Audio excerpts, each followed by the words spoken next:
Hello and welcome to the Mark Rose Podcast.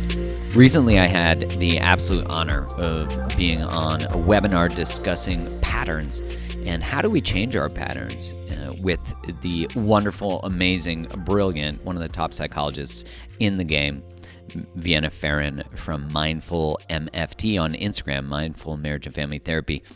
And we were talking about that, of like, so many of our relationships are really just patterns. The way we communicate is a pattern, right? The cycles of if we have the same fights over and over again, all these types of things, the choices we make. Why do I keep attracting the same types of people? Why do I find myself in the same feelings, right? They're all patterns, and they all begin generally with a core event, usually in our childhood, and also patterns of how our family systems operate and who we are in our family system. And then how do we take that role? We often take that role and then we enter that role in romantic relationships. And so there's very much something about oscillating in the familiar. Vienna is an absolute rock star master at helping people discover what created their relational patterns and how do you change them, right? Because that's, of course, much more important, is like identify the pattern, change it. And she has an incredible course called Origins of You.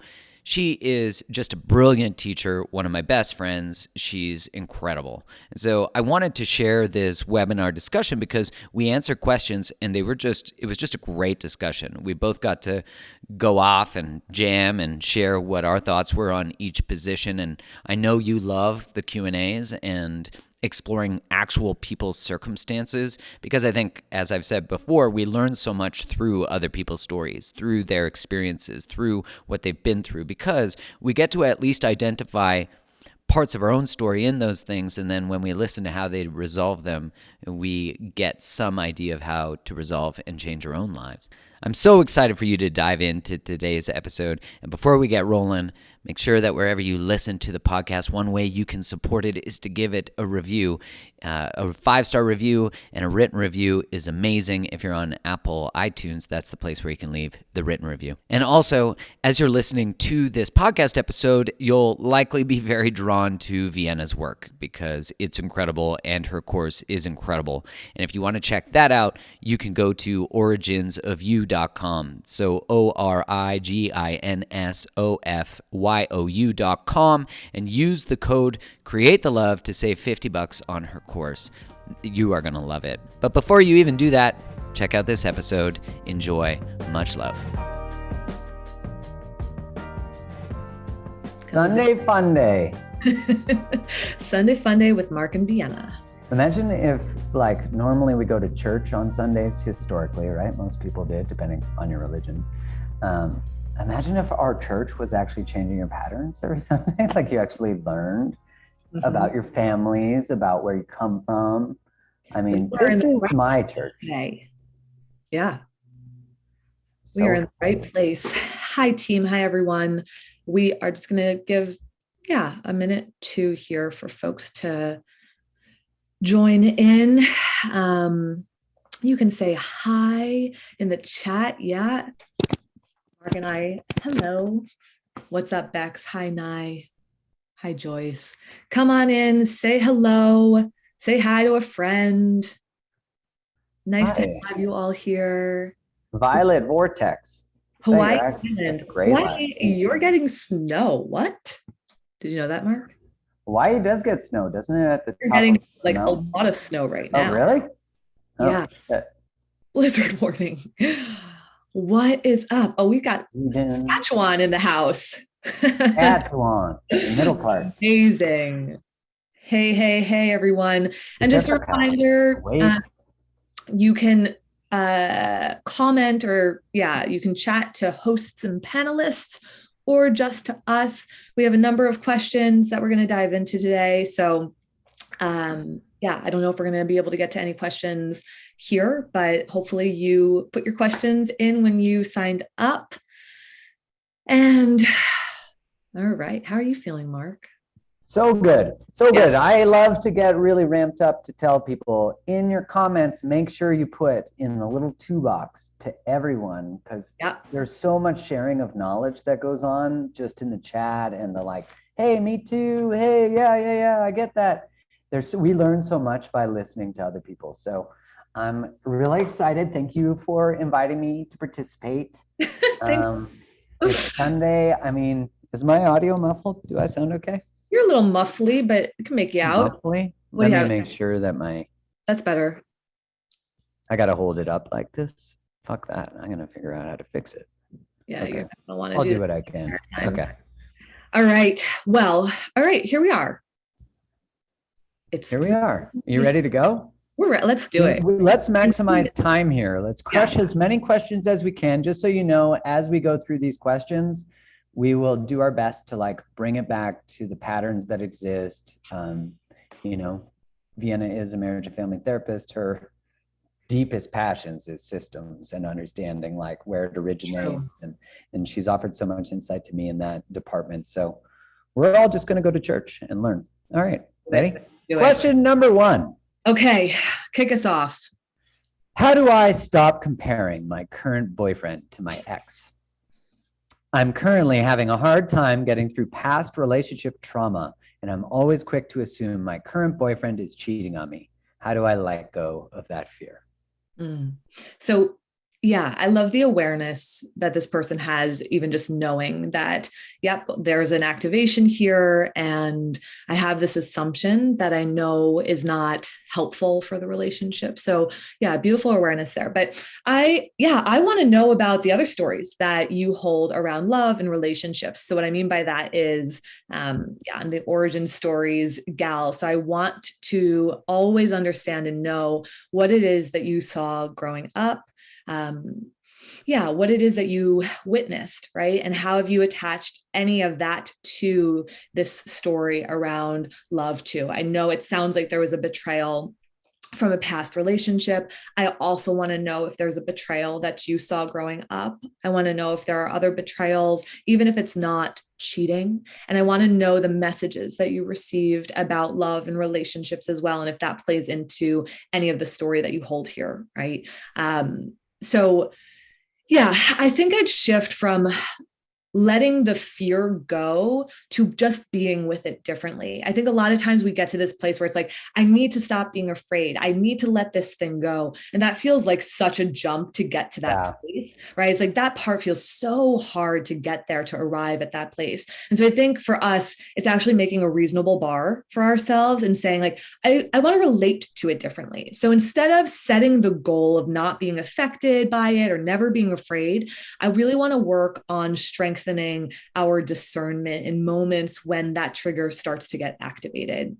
So I really like the language of what is instead of what if, right? So like what is true right now, right? So if you start to notice that stories are starting to come into your mind, I think this person is cheating on me, or what are they doing? They haven't responded to a text, or I can't get a hold of them, or whatever it is that might be going on in the particular moment.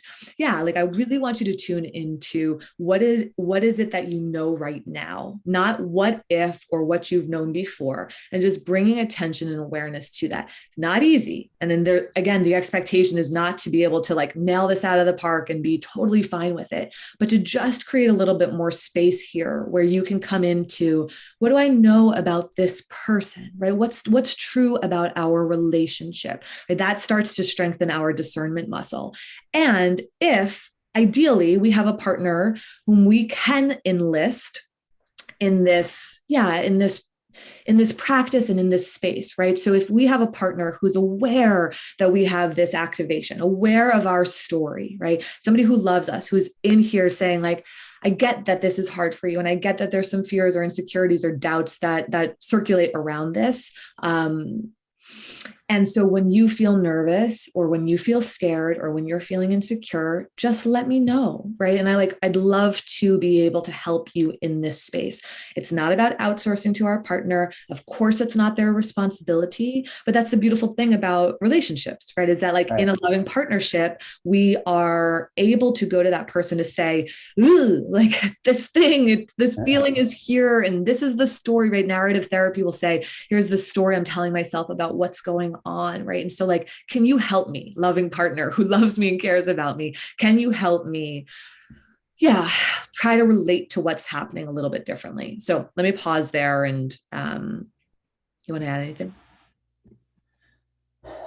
I mean, having been through past betrayal and then entered another relationship, I remember after my partner was like open to navigating my past relational trauma, of this big betrayal, but also she was willing to participate in the healing but wasn't willing to carry right. The lack of trust from my past relationship into her. Because, I remember her saying like, I didn't earn this. But I can help you learn again, what communication do you need? But she was very clear about her boundaries as to what she was okay with in terms of rebuilding trust that ultimately I had lost. What's interesting too, when I look back at betrayal like that, is that I learned so much about that, like by the time I was betrayed outwardly, I'd betrayed myself inwardly so much before. And so when I look at the sort of patterns of re-entering another relationship, I would then start to look at, well, where I'm afraid, I'm not trusting my partner, right? That's what it's looking like. But it's also that I don't trust myself in relation to a partner and their behavior. And so, I identified as being afraid of commitment or being afraid of being cheated on. But what was really going on is, it's not that I didn't trust my partner, so to speak, although that can certainly be true. It's that I didn't trust myself with being committed, that someone I'm committed to wouldn't hurt me. And so I think about how you said to ask questions about what did you experience about betrayal as a kid? What were the messages you were taught about love, relationships? All such important questions. And I wanted to ask too, when you think about as a kid and what you're learning, how about in relationship to did your parents weaponize past betrayals or fractures? Any of that, I'm curious your take on that. Yeah. I mean, as you were speaking, I want to just come to the part about trusting the self, because I think depending on the betrayal, if you think that you were foolish in some way, or how could I not have seen that, right? Those are the things that then degrade the self-trust that you're talking about. That's such a good point you're making, right? Because it's one thing if somebody's been super sneaky, manipulative, there's no way that anybody would have caught it or noticed it. And there's other examples where you truly feel like the fool in this, where it's just I can't believe I didn't see this, or I looked the other way so much and that's on me. And so if there's a bit of self-blame in that, which it's so easy for there to be, then we are deteriorating the self-trust. And I think you're spot on when you're saying, or I think what you're saying is some of this is rebuilding the sense of self-trust, right? We're restoring our ability to see, right? And to know what it is that we see is true, which of course still can be very, very hard, but to also super hard, but to even know though the truth is right here and you're can I trust myself to see this as being black? As it is, Right. What did you ask me at the end? How I think about how when you observe as children, your parents maybe go through fractures, of whatever kind, which I think we're either exposed to or we're not. But then how we may have seen our dad or our mom weaponize past fractures. Do you know what I mean? Yeah, right. And using that as some type of power or control. Yes. And moving into a one up, one down position. And what do you gain from weaponizing? What do you gain from holding on to that? Yeah, not letting it go. If I was to truly let go of this past betrayal and enter this relationship, what am I actually subjecting myself to? Do you know what I mean? Yes, I do. Yeah, it is. Yeah. I mean, again, looking at the imprints of what it is that we saw and experienced to see how that plays into. And if you believe this is how my partner is going to treat me, this is how I'm going to treat them, does that give me a leg up? Am I seeking for certain things, right? There's the power and control piece is, it can play out here quite a bit. So we would need to tune into the real details of each person who's in this position, what their story is, what their origin story is, what it looked like in their family system, there might have been multiple family systems and multiple adult relationships that you saw growing up. If parents got remarried, if there were step parents involved, that we have a lot of different systems at play. And so we can get confusing or altering messages as well. So yeah, like okay. it can't be complex enough, it's interesting when you think about all the stuff that goes into it. Like we often think, oh, well, then it's just my birth mom and dad, and then maybe my brother and sister or whatever. But like if your dad remarried and your mom remarried, then you have like these other family systems that come in and you're like, I'm confused. Of course you're confused. You had 5, 6 family systems. If one parent got married or more than once, you got tons. You got step siblings, you got aunts and uncles.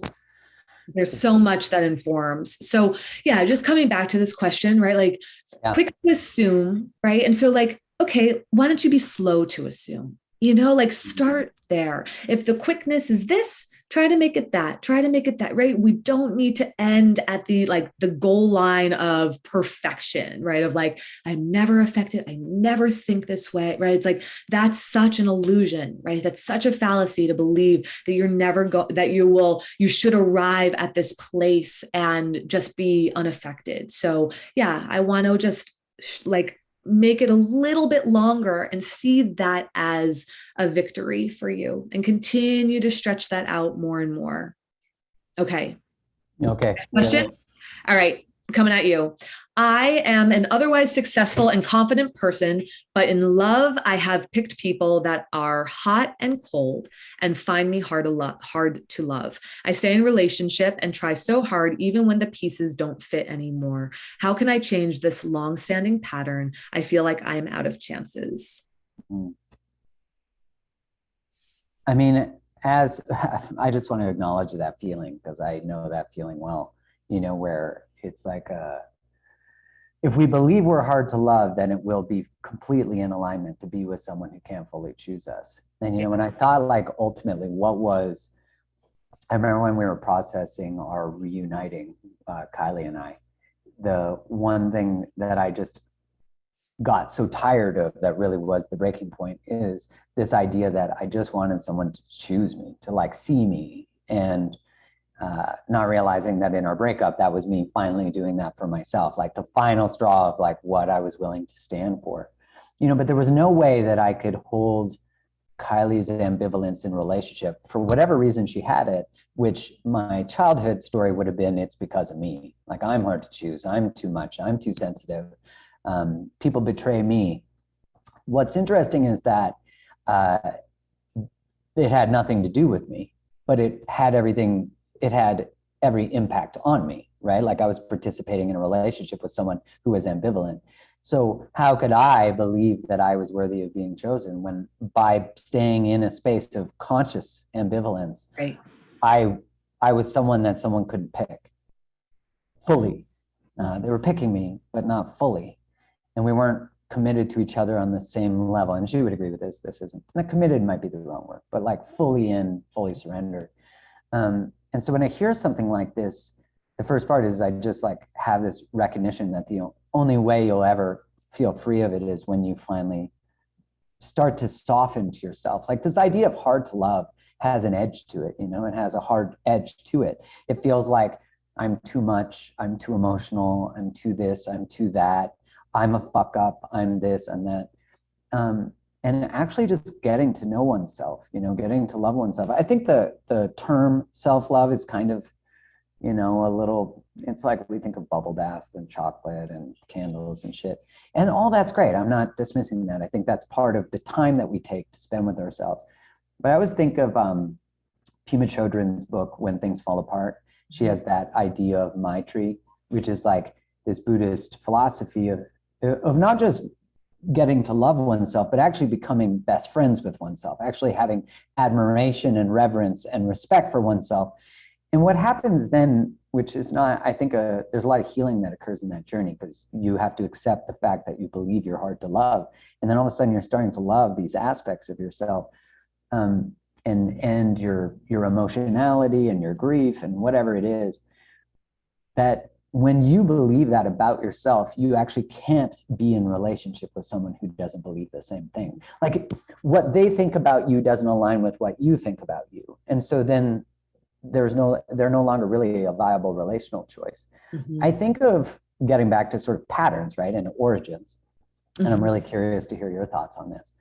I think about like a child who, depending on their order in the family, depending on their relationship to their mom and their dad, that they just felt hard to love. Maybe they were the ones who had to take care of everyone else, or maybe their parent was an alcoholic, but that there was, or maybe they were said they were too much, or they were sabotaging to get attention, or whatever it is. That story started somewhere, you know, and it started and it perpetuated till, you know, I really think it is the work of adulting, is actually taking responsibility for the beliefs we have about ourselves, the messages we have about ourselves, because the child will chase the van with candy, right? Like that's the challenge. The child wants to love everybody and everything, but the child needs an adult to say, that's actually not the place to go, or that's not safe, or that's not. And it wasn't until I sort of like, I would say it was like a full moment of growing up when I finally was like, wait, this isn't good for me. Because I used to stay way too long all the time, thinking if I just did enough, or I read enough, but it was really actually the leaving that was for me the like, in a way, a lot of the reconciliation, the something, you know. Anyways, yeah, curious to hear your thoughts. Yeah. I mean, I think what you said about like the story didn't start with you and how important it is. And I think this hot and cold piece feels important to me, right? Like I imagine that that's the way in which love was given to you, or that was your experience of what you called love growing up, right? And hot and cold could mean a lot of different things. It might be associated with performance. So maybe love was hot when you were quote unquote performing well, when you were doing well, when you were showing up exactly as a parent maybe wanted you to. And cold was a withholding of love when you didn't do or perform or achieve or be in the way that a parent wanted you to, right? That's one example of how hot and cold could be. Another hot and cold could be, you know, a mental health challenge that a parent might have had, right? Where sometimes they're able to show up and be available, and other times they're not, right? And so I would get really curious about that origin story of hot and cold. What does it actually mean? What did it actually look like? And you know, yeah, you could feel that in the comment from this person about like, I am hard, that find me hard to love. And it makes me feel like this is an assumption, but I wonder a little bit if you yourself are hot and cold with yourself. And I think, Mark, what you're talking about, this reclaiming and this reconciliation is this ability to stay loving, not BS, okay, not bypassing, not bullshit, right? But to stay loving and self-love, what you said before, right? Like for me, if you guys are familiar with me at all, you've probably heard this before, but the intersection of compassion, gentleness, grace with the self, and accountability, ownership, and responsibility. And when we do that well, we don't bypass, right? When we do that well, we don't just let ourselves off the hook, but we also don't need to be so cold with ourselves where we're cruel and unkind and pummel ourselves when we've made a mistake or, you know, missed something, right? And so for me, I wonder, like I said, it's a bit of an assumption, but I wonder if this person is hot and cold with themselves and how they might be able to stay a bit more balanced in that, right? To like come home to that, to notice when you do something and you become cold with yourself, right? Or where you feel like you maybe need to perform and then all of a sudden you feel warm with yourself, right? Like what would it look like in a really kind of balanced, rooted way to stay consistent? And how do you teach your system to get used to that? Right? How do you teach your system to receive that? How do you teach your system by treating yourself? And then, like you said, how then you expect other people to, you know, be in partnership, be in relationship with you. But, you know, there's that last part of the question is like, I feel like I'm out of chances. Right. That part hurts, right? It's like when you feel like you're like kind of fed up with yourself, or you feel like other people are fed up with you. And that to me feels cold. You know, like I get, and also, right? It's like that feels like you've just like abandoned yourself and possibility, and that's why I feel emotional about it too, because it feels like you have gotten so cold that hope has left. You know, somewhere. Yeah, right. So like, how do you warm that a bit? Right? How do you bring just a bit of gentleness there where you're like, maybe you say something like, I'm really tired of this pattern and I don't want to keep doing this. This feels draining to me, right? And I want to really set myself on this path, right? To believing in consistency in this, right? Because the hot and cold is an inconsistent, unstable, right? Destabilized experience that I'm sure was born in, a family system or, earlier relationships. I'm curious too, in that, that coming back or warming back up, I see the question, how do you warm back the hope? But I think it's actually just in asking the question or being on this webinar or listening to the recording or investing in a course to learn about it. It's like you're starting, that's the turning around. Like I often think about in my own experience that a lot of my relational stuff was like me running away from my true feelings, my true essence, my true spirit, my true whatever. And there was this moment where it was like, no more. And we all get to this no more place in different ways. And it can be, I feel like I'm out of chances. Right. But ironically, that being the moment that you actually turn around towards yourself and do this deep inquiry of like, who am I? Where do I come from? What has shaped me? Do I like some of the things? Do I agree with some of the beliefs or not? And that being that investment in self actually being this moment of like warming up, because that lights the candle. Yeah. That's the hope. Because when you turn around towards yourself, what you feel is like, even if you don't even know what that means yet, just stopping is like stopping doing the chasing, stopping and asking questions is like, that's where you can see your soul. There's like hope. Anyways, I'm super excited about it. All right. Yeah. Okay. You've got the next question? Yes. Ready. I worry that my ex will end up with someone who has it all and therefore is enough to make him want to truly commit. How do I stop feeling like if I only had X, Y, and Z that he would have chosen me? You're so dramatic with your question asking. You got to get right into their experience. You like do. It. Theater. I've also lived most of these questions. So I'm like, you're like, been there, done every single one of these. Access 19, 21, 27-year-old month. Like, we got it. Okay. So first thing that I hear, and you probably hear this too, is an origin wound around being enough. Okay. Right? Am I enough? Right? Somebody else is going to have it all, which means I don't have enough, right? I'm lacking of something, and you're going to want to commit to that person because you couldn't commit to me because I was lacking. I wasn't enough, and you're going to commit to this person, right? So I'm kind of curious, like, what do you believe you needed to have or be in order to be enough for your parents or caregivers, right? So for me, I'm always going to start in a family system. I'm always going to start with our origin story. So when I hear like, here's what's presenting present day, right? I'm struggling with this. Here's what's going on. This is with my ex, etc. I'm always going to journey us back to understanding how this familiar feeling played out in your family system, right? So that first question is like, I'm really curious about like what enoughness looked like with parents or caregivers, right? Like if I had been or done, then maybe they would have loved me, like that type of yearning. That type of yearning, right? So yes, exactly. Like that belief of like, who did I need to be, right? In order to be enough for you, right? In order to be loved by you, in order to be accepted by you, in order to get your validation, your attention, right?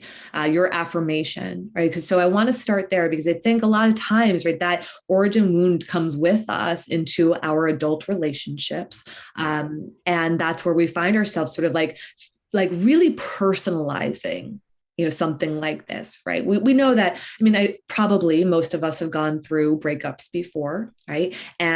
And probably those people with whom we've broken up or they've broken up with us have gone on to date somebody else or marry somebody or partner with or whatever afterwards, right? And so it's very easy.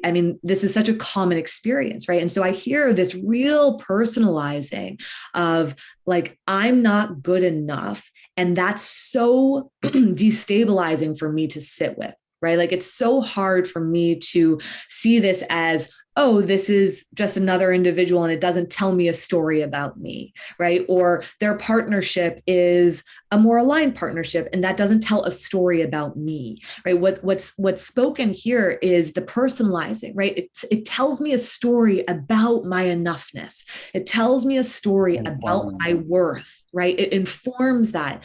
And that's the part that's so destructive, because the reality of it is that it's probably very little to do with you just as a human being. Right. Like it could have nothing to do with you, but the way we tell the story is informing us about an old story and narrative that exists, and like, that needs to be healed.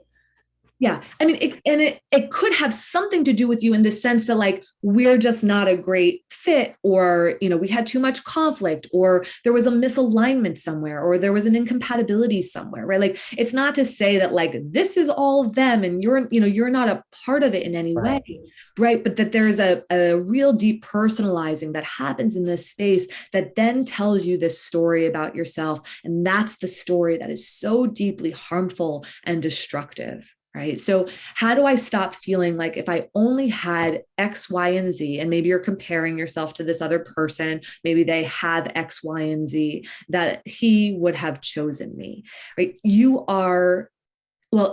Like we have to stop trying to live into somebody else's life, right? If I just had what this other person had, then they would have chosen me. Maybe. Wait, I love that line. But then you might be with Stop trying to live into someone else's life, because in doing that, you're trying to shape shift to be chosen rather than being authentic. Yeah, that's a beautiful line. Right, like that's so important. Just that effort. Where's the origin of that? Like, is that generally trying to get mom and dad to love us? Right. It's like where we learn, as Gabor Mate says, right? It's like when given the choice, we will trade authenticity for attachment. We have to, right? And so if that's part of what it looked like in a family system, it's easy for that to come through, right? So stop trying to live into someone else's life. I know somebody's asking for the line. That's one of those lines that like gives me goosebumps, because there's so much truth to it. Mm-hmm. There's so much depth to that of like trying to chameleon rather than being you, and seeing that like if you didn't align with someone, they didn't align with you. Like I think that's one of the greatest sort of consciousness shifts that we can all do relationally, is like if you're not a hell yes to someone, that's actually a prerequisite for them to be a hell yes to you. Do you know what I mean? Mm-hmm, mm-hmm. Yeah. It's like, so how you relate to that is like XYZ is not yours. Whatever those, not how do I be XYZ as opposed to how do I be me that is its own XYZ or WS ABZ, ABC, whatever. So that part feels so important, starting to like shave off those layers. Okay. You want to add that? Or does that feel complete-ish? I get asked this a lot, obviously, as well. Like, they moved on and why were they not ready for me? One thing I often say is like, what we fail to see, as you said, there's an origin story in there that's being identified. And we're making this story about us, that when it might have nothing to do with us, it might have something to do with us, something we need to take responsibility for our behaviors and why someone did leave, because maybe we have an addiction, maybe we're challenging in conflict, and accepting that and then diving into that. But being able to be an adult and differentiate like what's mine's, what's theirs. The child can't do that, because the child, when left with a default, I remember Gabor Mate saying, we have two choices as children when our parents fail us. One is to believe that our parents are flawed, or the second is to believe that we are, and we choose the latter always. Right. And there's so much compassion in that, of like, because there's no adult to say, your dad is actually an alcoholic who can't show up. Your mom is a narcissistic piece of shit. And sorry, I know that doesn't sound compassionate, but it's like, because we get where it comes from and all that. But like, if we're just calling out the truth, it's like no one was actually protecting us. And so as adults, we need to be able to draw those lines. And I think about when someone says, like, they didn't choose me. Why did they go to this person? Why were they enough? And I'm like, what you're not seeing is like, you think they're ready, but that person actually might be in lower alignment for them. And here you are like wanting truth, honesty, showing up, a responsibility, And they're like, fuck, I can't get there. Let me go over here where people still are in a pattern of betrayal, dishonesty, whatever it is. And we're over here going like, why not me?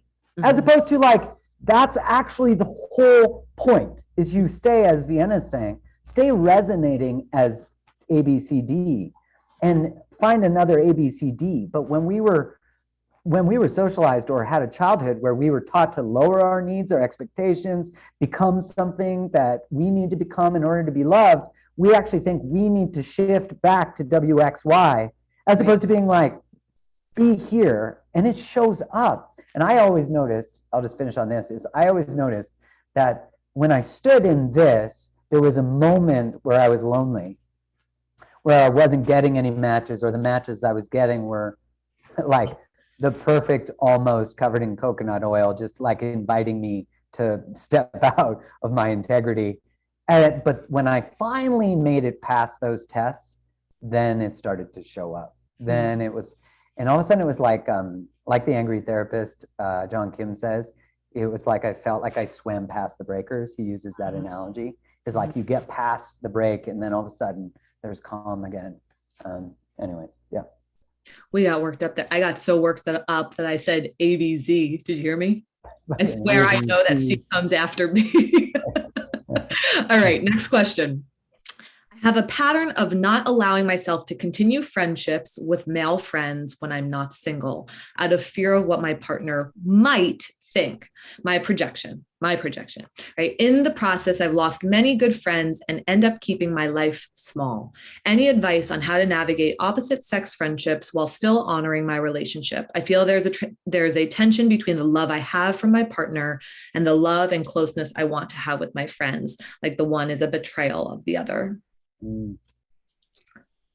What do you think? I mean, I think there's so many complexities to navigating whatever gender you're attracted to, and then being in relationship, and then, you know, if you're attracted to both, then you got more of that complexity with your partner. And I think it's really about, because I think when someone says, I'm uncomfortable with you having female, male friends, there's an element of previous trust that's been broken. Maybe they've hooked up with their own friends, so there's a projection that's going on. They don't know how to hold friendship without sex or intimacy. And I think the primary thing, like, you know, Kaya and I have to navigate this. I have lots of female friends. You're one of my best friends, and you're female. And it's like the first thing is that the relationship between Kylie and I, or for anyone listening, you and your partner, is sacred. That's actually the number one priority. And I would never choose a friendship over my relationship with Kylie. But there's obviously a deeper form of inquiry that's necessary here, which is, I remember hearing, I was at a Lululemon retreat, and one of the guys said, like, one of the red flags is if your partner is not if this friend of yours, like if someone in a relationship is being friends with you, if they are not excited to you to meet their partner, or their partner to meet you, or you to be part of that experience together, not together as a threesome, but you know what I mean? We got you. That's a red flag. And I 100% agree with that. That like, it was important that Kylie have a friendship with these women, just much like men. So, but that the men that Kylie is in relationship with as friends are also excited to meet me, that they're reaching out to me, that they're creating safety. Like when I have female friends who are in relationship, it was really important to me that their partners know that I'm in relationship with them too. And so there's not these silos being created. But the energetic, I think that's most important, is that my partner and I is the most sacred. And what do we do to protect the sacredness of that and not leak sexual energy and be acknowledging when we do? So I think, like, how do you hold it? I think about this from an origins perspective. I would imagine that you maybe observed mom or dad, one being allowed to have opposite sex parents or same sex, depending on the combination of things, and where that came from, and even your childhood. So yeah, I'm curious what you think. Like, because I think a lot of women get told, like, all men just want sex, like all men just. And I know there is a really interesting study that was done in college kids where they asked kids. Now I call them kids. That's young adults. Yeah, and I remember they asked women if given the chance, would you hook up with your male friends? Yeah. And the women were like, no. Oh. And they were like, ask the dudes, if you could, would you bang your female friends? Almost all of them were like, yeah. And I think that shows you how much we're socialized. Because a lot of us would say, well, men are just more prone to wanting to just have casual sex. But in the research, women actually get bored of monogamy faster. So like there's so many, what's socialization and what's true, none of it really matters. The point is that we've been taught messages. So like if women aren't allowed to have male friends because all men want to bang them, if given a chance, it's like, how do we be more discerning? How do men not hold the energetic where they're actually waiting in the wings to try to bang their friend? You know what I mean? So anyways, you'll probably say everything more eloquently. I think that that's relevant. I believe that the person asking this question is a woman. And so, right, like, might there be some storyline around that? Like you said, was there anything demonstrated in a family system where there were rules or expectations that were played out in that way? But there's a lot of sacrifice, right, that's happening here. I'm giving up all of these friendships for this fear that my partner might think something, right? That they're gonna, and maybe if we took that strand a little bit further, they might think something. And if they think something, maybe my relationship is going to be at risk, right? Maybe they'll want to leave me. Maybe they won't know how to stay with me. And so I would rather lose my relationship with my friends. And in some sense, right, like lose a bit of a relationship to self in all of that in order to try to keep you. So I'm just curious, like, even in that, are we demonstrating something or proving something in this? Like, is this you modeling, what you'd like your partner to do in return? Just a question, maybe not, right? But like, have you been threatened by their? That's interesting. Like you're passively trying to model what you hope they. I know Kylie has expressed it publicly, so I'm not selling her out here. She said like it's disappointing to her that women can hold friendships with men, but in her experience, a lot of men have had a hard time holding friendship with her. And so there's like a resentment that I can hold it without sexual desire, but like in her experience, a lot of men, when given the opportunity, violate the relational boundaries. Violate's the wrong word, but you know what I mean, like break the agreement. Yeah, I mean, I think what you and I are getting at is like, there's something more that's happening here. You and I could spend a lot of time guessing whether there's been a violation, right, whether you'd like your partner to trust men, all of their friends. Should a parent hook up with a friend and cheat on a parent? Right. So we could come up with a lot of ideas here, but I guess what we're saying is there's something more. And can you identify that, right? Can you come to find like, what's the thing that's informing this, right? And what do you believe happens if like, when you do this, is this a way of safeguarding something? Because if it is, like, that's a story that needs to be renegotiated because it's not working for you. Or you're saying, I want to have my friends and I don't want to have to betray one or the other. And so if you keep operating in this way, you're constantly in a dynamic where there is betrayal, even though you're saying your partner's not asking. That's interesting. So the betrayal you're afraid of, you're living in because you're not acknowledging your own experience. Yeah. And bridging whatever needs to be bridged and explored. That's right. Right. Having the conversations explicitly with a partner to be able to say like, I don't know how to do this, or a past partner of mine expected this of me, or I had a friendship with someone and it turned sexual, or when I saw my parents growing up, here's what happened and it was devastating, or right. Or I feel like, a former partner of mine cheated on one of their on me with one of their best friends. And it crushed me, right? Like we need to be able to have these conversations so that we're not living a small life like this person said, right? Your life is entitled to be robust, right? And you have to be able to discern who gets to be in this really sacred container, right? And maybe it's not like I cut everyone. Maybe there's certain people who don't get to be in the sacred container, but you are operating in a all or nothing swing, right? And that part won't work. So, and can we acknowledge when we've been like keeping on friendships that are interested and we haven't differentiated the line? Do you know what I mean? Like where we actually have friendships that they do desire something and we're actually siloing them in a way and keeping them separate from our partner. Mm-hmm. It's interesting what you said about like being afraid to betray like the partner but then in doing that, betraying the self. Mm-hmm. Where how simple is it to create a really beautiful relationship, to be able to say to one's partner, what makes you feel comfortable when I or you have a relationship with the gender that we're both attracted to? You know, like what would feel comfortable and what would be the boundaries around those relationships? How would you like to be included in that life? Blah, blah, blah, blah, blah. That is, then everyone can just have that conversation, and then there's no guessing. And then maybe all these friendships that you've thrown away or given away or made small are actually like totally integrated. They have the ability to be integrated and bring more richness. I do think that when we say like, well, I don't want to introduce this person to my partner because they have different interests in different ways, I actually don't think you get to choose for your partner, because in doing that, you start to silo, you know, your life. And when you silo, then you're almost like living in these little secret boxes. And when we do that, then of course, I'm sure there's an origin story to that too. You ready for the next question? They're everywhere. I'm ready. I'm on 5, right? 5? You're on 5. I consistently choose jealous and controlling partners. Could this be due to fear of abandonment and a need to fix? I grew up in a household where love was given if you behave a certain way or achieve in school, sports, and career, and shamed otherwise. So we touched on a little bit of this in another answer. But okay, so could this be a fear of abandonment and a need to fix? Like, okay, maybe it could be. But what I actually hear is that you grew up with where love and approval happened through controlling conditions.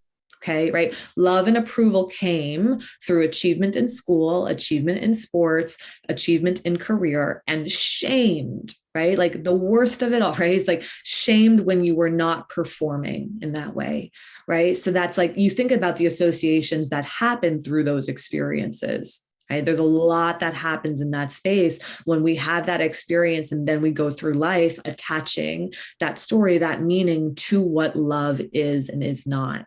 So is there a part that's seeking to see if you can change a partner, or like you said, fix a partner into loving you without control or jealousy? Right? So like, are you choosing consciously, unconsciously partners, right, who are jealousy is control, right? There's control in that. So jealousy and control and controlling individuals, because there's a hope that you can fix that control, like that you can change this outcome where you can get them to love you and choose you and want to be with you, regardless of whether or not you are achieving or like winning or, doing well in something. Right. So like, I get curious about that. This is again, as you're probably getting the theme here, like my guess is that there's probably an origin story here that set you on this path, right? That set you on this, on this path of partnering with people who, resemble the type of dynamic that you were used to, or the type of dynamic that you saw, right? Maybe the control and jealousy was within a parental system, a family unit in some ways. Maybe you didn't experience it, but maybe you saw it happen between your parents or step parents or whomever. And, that's imprinted upon you in some way. And you're journeying on to like fix something about that, or like change the way this person relates to you. And so, if that's the case, I think we need to journey back into the origin of that. And there needs to be healing and reconciliation around it, because again, you can't be doing that work for somebody else almost. Right. Like, meaning if it's what you saw, like you don't need to keep choosing people who repeat that, right, to heal it for your mom, let's say, right? If that's what you experienced from, a family system, parents who treated you that way, right? Like we need to go back into the grief work around that. right? To like really feel into what that experience was like, ideally with, a therapist or professional, somebody who can walk alongside of you in this work, but to spend time, in the experience of what that was, the grief around that, how that set you on, a trajectory here, because otherwise you will keep choosing, right? Because you're aware, I keep choosing these people, right? If it was that easy, you would stop choosing jealous and controlling partners, right? So like you're setting out to do something, right? So instead of just being frustrated with ourselves, why do I keep doing this? Why do I keep doing this? We need to journey back in to say like, okay, what is a more complex and in-depth, perspective and story here that needs my attention? Right. And so we know generally that we're going to find something that predates this moment, predates this relationship, that needs us to slow down and be with it and feel it and grieve it and honor it, so that we can start to change course, right? So that we can update our operating system, right? So that we can go down a different path and, receive love without needing to fix it into not jealous, not controlling. What do you want to add? No, I mean, I totally agree. I think the like the inherited part of looking at your family system, that love may be familiar based on that, like what you experienced with a parent. And then like if you never saw a parent move away from that type of relational dynamic, or you never witnessed what it looks like to stand up to that or have boundaries to that, that it was just to acquiesce and surrender and to just sort of like tolerate and sort of like I guess acquiesce to it is the best way of saying it, that then that becomes familiar, like you're just supposed to be in this. And so like the compassionate part that I really think about is like when someone goes, how could I let myself be in a relationship like this, or how could I let myself have a partner like that?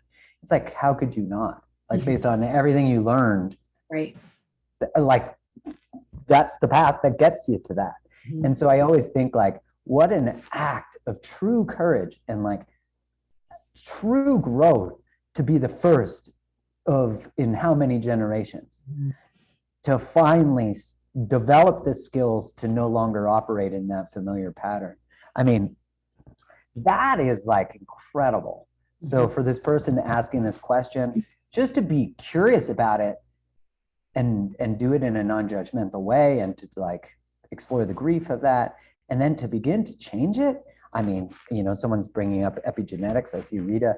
I mean, yeah, your health is going to shift, your body, everything's going to shift with that. Yeah, that's really a beautiful moment. So I want to acknowledge anyone challenged, struggling with moving out of any relational pattern.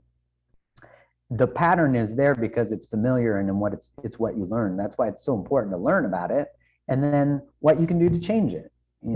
Because as I don't know who said it, your biography though is not your destiny, but your biography is your biology till you change it, which is Bruce Lipton, I think. Bruce Lipton. So, yeah. All right. How are we doing, team? Some hands up. Well, give us a hands up if you're feeling okay, feeling good, learning something here. I think we are. I think we're getting some good stuff. Yay. I like it. Grieving. Right. Learning so much. Okay, let's keep going. Mark, we're going to try to do more questions. Okay. What do you do when you want to explain to a parent some internalized messages, more like how the pattern of interacting with them in the past influences how I show up in relationships today through the stories I tell myself before the conversation even begins? When the parent only wants to hear how it is my fault, they are able to hear that I take ownership for when I react to these assumptions, but they are unwilling to take responsibility or acknowledge their role in the dynamic. Listen, changing patterns with parents, where all the patterns really have their origin, is one of the hardest things to do. Like, you don't start boundaries with mom. like you start boundaries with like a friend, where you're like, hey, I can't make it Saturday, or like, hey, I'm busy tonight, or hey, I don't have the capacity for that. Because then you start to actually, I remember Hillary Jacobs Hendel, who wrote the book It's Not Always Depression. She said that like one of the first signs of successfully setting a boundary is actually having guilt. But guilt, normally learned in our family system and weaponized against us in order to create compliance and in order to deepen codependency. She said, like, most of us under the energetic of guilt actually collapse. and then break the boundary and re-enter the dynamic. And she said, but you can actually learn to increase your capacity for guilt, and that it doesn't actually cause you to collapse, but that you can observe it and hold it and alchemize it and actually start to feel the guilt might be indicative of choosing yourself for the first time. Mm-hmm. And then the guilt is really that you have never chosen yourself, not that you're collapsing. Do you know what I'm saying? Yeah. Which is an interesting, like how the body starts to shift. Yeah. That we thought was because of the other person we're letting down, when really we're letting ourselves down and the guilt is informing us. Mm-hmm. But what's interesting about this is like, so with my mom, she could be watching this and we're all good, right, Mom? Whenever we would get in a fight, she would either hang up the phone or leave the room and like shut down. Her favorite thing, which I'm sure everyone can relate to this, whatever your parent does that enrages you the most, her favorite thing was to get the last word and then hang up the phone. So then I was left without any dialogue. I felt abandoned. I felt like I had to then soothe myself, when really, as my mom, it was her job. You know, like I was not, like it was her job to be attuned to me. It was her job to do that. And so a lot of my relational healing, when I was doing it within intimate relationship, eventually you sort of have to bring it back to your origin, because you can no longer operate in the old system with the old ways, because you're a new person. And so, you know, that saying, how you do one thing is how you do everything, you really start to discover that, like, what you discover in your origin story, which Vienna is a master at teaching, is then you like bring this authentic, real version, the ABCZ version of you bring it to your relationships, and you start to bring it to your work and your body and food and health, and then you bring it to mom. And I think one thing that I noticed is it didn't happen overnight. It was actually me learning how my role in the discussions that I had with her, and I see this person says, they're great when I take responsibility, right, but not great when I bring responsibility to them. And so you'll probably have better language than me with this, V, but with my mom, I would say, hey, like when you leave the room, when we're in a dialogue, it really hurts me. And, like when we would disagree, she would get really elevated and dysregulated, which would cause me to get dysregulated. Mm-hmm. But as I became more of an adult and more in my body, I was able to separate what was mine from what was hers. And I would say to her, like, when we disagree, it feels like, yeah, she would get defensive. She's a defensive master previously. I would say to her, like, I still love you, even though we disagree. Like, love has not gone anywhere. It's actually, it's here at the core, and nothing changes. But I don't agree with you. And slowly over time, by modeling responsibility that I took for myself, but also not needing her to take responsibility for herself, but like presenting what was hers versus what was mine. Mm-hmm. I'm curious to hear what language you use. I got a success story though. My mom and I now can have dialogues and disagree, and there's no running away, there's no abandonment, there's mm-hmm. presence. There does get to be passion. There's always love. Yeah, exactly. Mama grows. That's good. Yeah. I mean, oh gosh, I always say, like, you can't stop trying to get someone to understand who's committed to not understanding you. And I think that there is a spectrum and range here of some people who maybe just need us to use different language with them so that they open themselves up. And then there's those people who are just committed to not understanding and not being a participant, because if they feel like they participated in something that was hurtful or harmful, it is too flooding to their system, right? The wires cross, they collapse. And so it can't be about them. And so when that's the case, I want to speak to that, because you spoke to a nice ending. So I'll speak maybe a little bit more on the other side of the spectrum, that, I often say Can that. You speak to something too? What's that? I was going to say, can you speak also to how parents will often say, like I did the best I can, or like it's, you know, blah, blah, blah, where they're dismissing. Because I feel like that's often what occurs is the parent is like, oh, you're so ungrateful, or do you know how hard it was? Or, you know what I mean?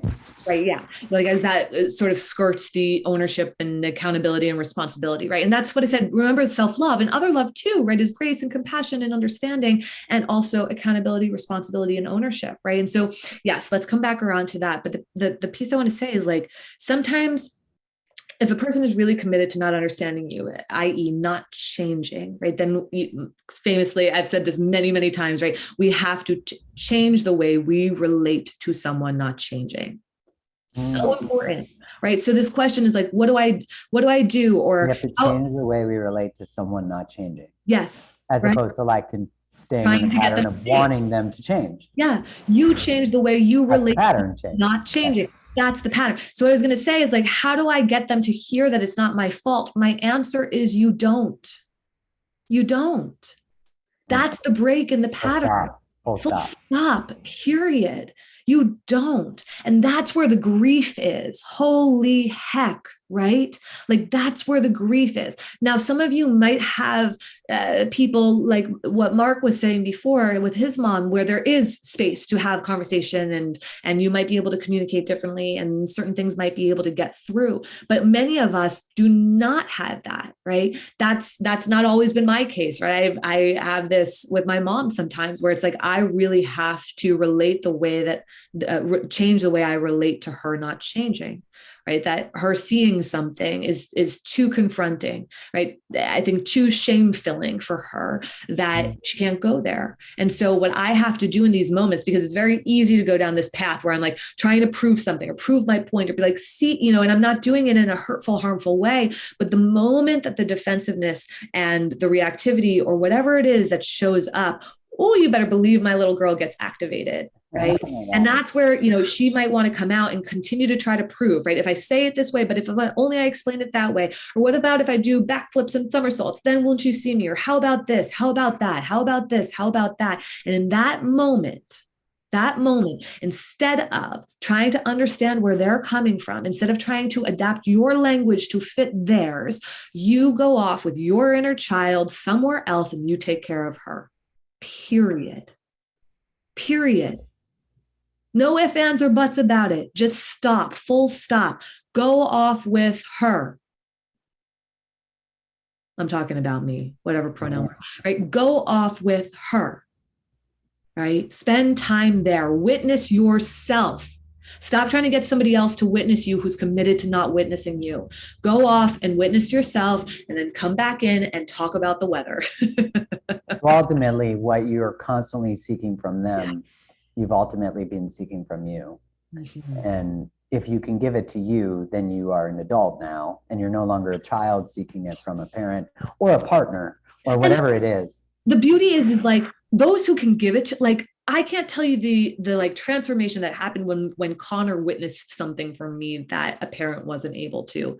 Profound, beautiful, life-changing, truly, right? Like there's nothing wrong. In fact, like being witnessed by another is like, woof, on another level. And it doesn't even have to be partners or best friends. Like this happens at retreats that we do with strangers where it's like, bam, boom, there it is. Yeah. Like that's all I need, right? So like, what I would honestly say here, if you're on the spectrum that's a little bit closer to a person who's unwilling, is that how do you get them to hear that it's not just your fault? You don't.